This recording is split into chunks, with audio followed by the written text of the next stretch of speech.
Well, guys, now let's review a little bit what the past tense is and let's look at some examples using it. What is the simple past? Well, the simple past tense is a verbal tense that expresses a completed action or describes a situation in the past. But when do we use the simple past? Well, we use it when the event is in the past and when the event is completely finished. And remember that one of the main characteristics of this verbal tense is the use of both regular and irregular verbs. Well, in the previous lesson, you learned that regular verbs in past are marked by the ending ed. Let's look some examples.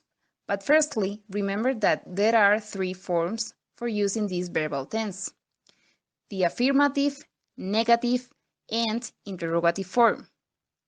As for the affirmative form, these are some examples.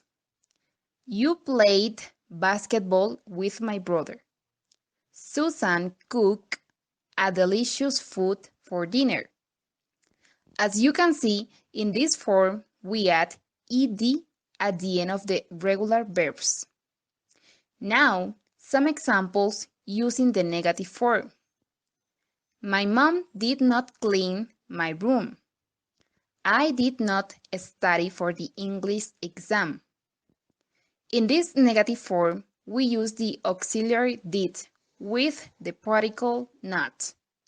And finally, we have the interrogative form. Some examples. Did Peter dance in the party?